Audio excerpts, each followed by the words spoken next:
الحمد لله وكفى والصلاة والسلام على سيد الرسل وخاتم الأنبياء اما بعد۔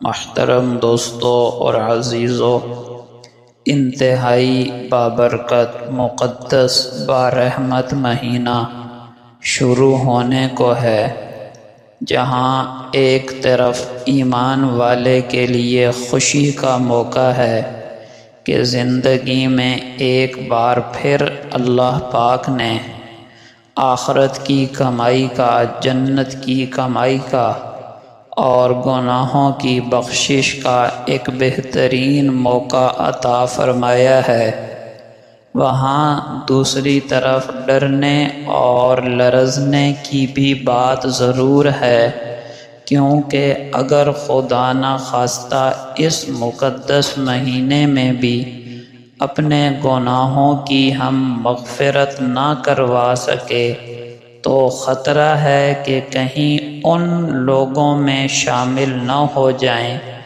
جن کے لیے اللہ کے نبی صلی اللہ علیہ وسلم نے بددعا فرمائی ہے۔ اور ایک مشہور روایت کے مطابق جبرائیل علیہ السلام نے بددعا فرمائی اور آقا علیہ السلام نے آمین فرمائی ہے۔ آپ صلی اللہ علیہ وسلم منبر پر تشریف فرما ہونے لگے، پہلی سیڑھی پر قدم رکھا تو آمین فرمایا، اسی طرح دوسری اور اسی طرح تیسری سیڑھی پر بھی آمین فرمایا۔ صحابہ کرام حیران ہیں کہ دعا کی آواز نہیں آ رہی، لیکن آقا علیہ السلام آمین فرما رہے ہیں۔ بعد میں آقا علیہ السلام نے صحابہ کے چہروں پر تجسس دیکھا تو ارشاد فرمایا، جبرائیل آئے تھے اور 3 بددعائیں کی تھیں، میں نے ان پر آمین کہا تھا۔ اور ایک روایت میں ہے کہ حضرت جبرائیل علیہ السلام نے خود کہا تھا، یا رسول اللہ صلی اللہ علیہ وسلم، ان بددعاؤں پر آپ آمین کہیں، تو اندازہ لگائیں کہ یہ کتنی خوفناک بددعائیں ہیں کہ جبرائیل بددعا کر رہا ہے اور امام الانبیاء سرکار دو عالم اس پر آمین کہہ رہے ہیں۔ اس کی قبولیت میں کیا شک ہو سکتا ہے؟ آپ صلی اللہ علیہ وسلم کی عادت شریفہ نہیں تھی بددعائیں دینے کی، اسی لیے احادیث کی کتابوں میں بہت کم بددعائیں منقول ہیں۔ آپ نے تو اپنے جانی دشمنوں کو بھی بددعا نہیں دی۔ طائف کے میدان میں آپ علیہ السلام کا جسم مبارک لہو لہان ہو گیا، بدبختوں نے پتھروں سے آپ علیہ السلام کو زخمی کیا۔ پہاڑوں کا فرشتہ آیا اور آ کر کہا، یا رسول اللہ، اگر آپ حکم کریں، اشارہ کریں تو میں ان دونوں پہاڑوں کے درمیان اس پوری قوم کو پیس کر رکھ دوں گا، لیکن آپ نے ان کے لیے بھی بددعا نہیں فرمائی۔ احد کے میدان میں آپ علیہ السلام زخمی ہوئے، ایک کافر نے آپ کی پیشانی مبارک پر پتھر مارا، خون کا فوارہ چھوٹا، آپ زخمی ہو کر پیچھے گرے اور بے ہوش ہوئے۔ اسی میدان میں آپ کے دانت مبارک بھی شہید ہوئے، لیکن اس موقع پر بھی دشمنوں کے لیے بددعا نہ فرمائی۔ تو بہت کم بددعائیں منقول ہیں آقا علیہ السلام سے، تو اندازہ لگائیے جو نبی جانی دشمنوں کے لیے بددعا نہیں کر رہے، اگر وہ کسی کے لیے بددعا کریں تو اس کی بدبختی کا کیا ٹھکانہ ہوگا۔ ان 3 بددعاؤں میں سے ایک یہ تھی کہ ہلاک ہو جائے، تباہ و برباد ہو جائے، ناک خاک آلود ہو جائے اس آدمی کی جو زندگی میں رمضان جیسا مقدس مہینہ پائے اور پھر اپنے گناہوں کی مغفرت نہ کروا سکے۔ اس پر آقا علیہ الصلاۃ والسلام نے آمین فرمایا، کیونکہ اس مقدس مہینے میں ذرا ذرا بہانوں پر، چھوٹے چھوٹے اعمال پر مغفرت کا پروانہ مل رہا ہے۔ حدیث میں ہے روزانہ افطاری کے وقت 60,000 وہ انسان جن پر جہنم کی آگ گناہوں کی وجہ سے واجب ہو چکی تھی، ایسے 60,000 انسانوں کو جہنم سے برات کا سرٹیفکیٹ اور پروانہ دیا جاتا ہے۔ اسی طرح جب رمضان کی آخری رات ہوتی ہے تو یکم رمضان سے لے کر آج تک، یعنی آخری رمضان تک جتنے لوگوں کو جہنم سے برات کا سرٹیفکیٹ دیا گیا تھا، ان سب کی مجموعی تعداد کے بقدر لوگوں کو جہنم سے برات نامہ عطا کیا جاتا ہے۔ اور فرمایا من قام رمضان ایمانا و احتسابا، جو بندہ رمضان کی راتوں میں قیام کرے، نماز پڑھے 2 شرائط کے ساتھ۔ نمبر 1، اللہ کے وعدوں پر یقین ہو، اور نمبر 2، ثواب کی امید میں قیام کرے۔ فرمایا غفر لہ ما تقدم من ذنبی، اللہ اس کے پچھلے گناہوں کو معاف فرما دے گا۔ یہی فضیلت روزے کی ہے۔ من صام رمضان ایمانا واحتسابا، جو بندہ رمضان کا روزہ رکھے اور یہی 2 شرائط، اللہ کے وعدے پر یقین ہو اور دوسرا ثواب کی امید میں روزہ رکھے، غفر لہ ما تقدم من ذنبی، اللہ پاک اس کے پچھلے گناہوں کو معاف فرما دیں گے۔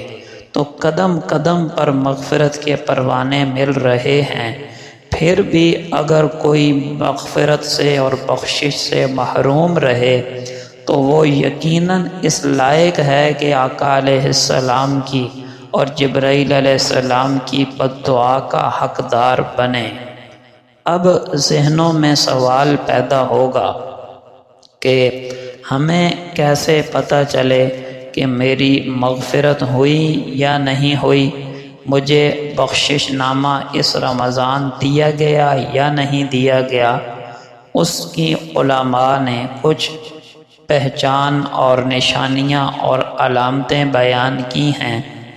ایک علامت یہ ہے کہ رمضان کے بعد اور رمضان کے پہلے والی زندگی میں فرق نظر آئے۔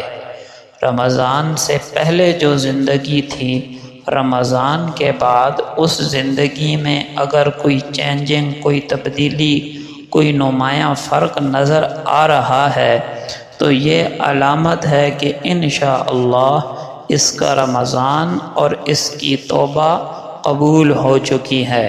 پہلے جن کبیرہ گناہوں میں مبتلا تھا، اب رمضان کے بعد ان گناہوں میں کمی آ گئی، ان گناہوں کو چھوڑ دیا۔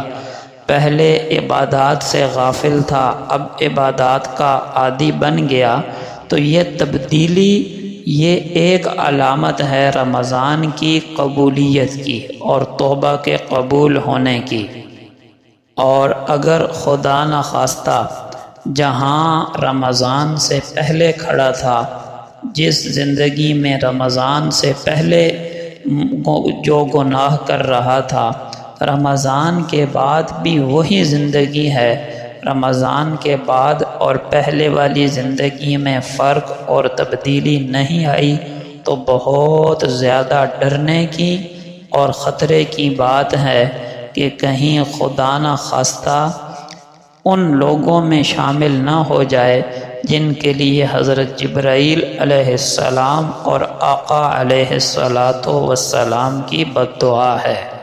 لہٰذا بہت ضروری ہے کہ ہم رمضان کے لیے تیاری کریں، تاکہ جب رمضان آئے تو اس کا کوئی لمحہ ہم سے ضائع نہ ہو جائے، اور رمضان کے ایک ایک لمحے سے ہم اپنی آخرت اور جنت کو کما سکیں، وصول کر سکیں۔ سب سے پہلا کام کرنے کا یہ ہے، اور یہ رمضان کا حق بھی ہے، کہ اس کے آنے پر خوشی محسوس کی جائے کہ اللہ کا شکر ہے زندگی میں ایک بار پھر مجھے اپنے آپ کو تبدیل کرنے کا اور جنت کو کمانے کا موقع مل گیا، دل میں خوشی کا احساس ہو۔ اللہ معاف کرے، کتنے مسلمان ایسے ہیں جو رمضان کو خدا نخواستہ ایک بوجھ اور مصیبت سمجھ رہے ہوتے ہیں۔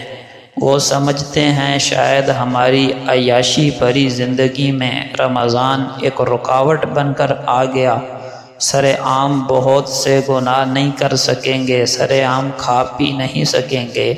یہ ایمان کا انتہائی نچلے سطح سے بھی گرا ہوا ایمان ہے کہ رمضان کے آنے پر دل میں بوجھ اور طبیعت میں گرانی شروع ہو جائے، اور وہ رمضان کو اپنے لیے مصیبت اور بوجھ سمجھنے لگے۔ اگر ذرہ برابر بھی ایمان ہے تو سب سے پہلا کام یہ کرنا ہے کہ رمضان کی عظمت کا احساس ہو، رمضان کے آنے پر دل میں خوشی کا جذبہ موجود ہو۔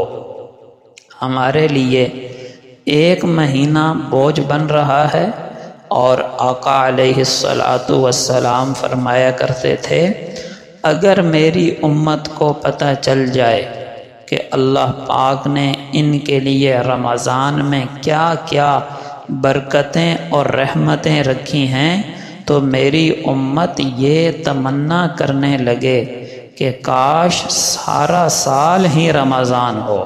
اللہ اکبر! ہمارے لیے 30 دن مشکل ہو رہے، لوگ گنتی کر رہے ہوتے ہیں، 18 ہو گئے، 19 ہو گئے، 20 ہو گئے، 10 رہ گئے کہ دن بھر کھانے پینے کی اجازت ملے گی اور رات کا قیام کھڑا ہونا نہیں پڑے گا، اس لیے گنتی کر رہے ہوتے ہیں۔ اور اللہ کے محبوب کیا فرما رہے، اگر پتہ چل جائے رمضان کی برکتوں کا تو یہ تمنا کرنے لگو کہ کاش سارا سال رمضان ہو۔ دوسرا کام یہ کرنا ہے رمضان میں کہ ہر قیمت پر رمضان میں خود کو کبیرہ گناہوں سے بچا کر رکھنا ہے۔ ایک بات یاد کر لیں، یاد رکھ لیں، عبادات کرنا اتنا ضروری نہیں ہے جتنا گناہوں سے بچنا ضروری ہے۔ پھر یاد کر لیں، نفل عبادات کرنا اتنا اہم نہیں ہے جتنا گناہوں سے بچنا اہم ہے۔ کیوں؟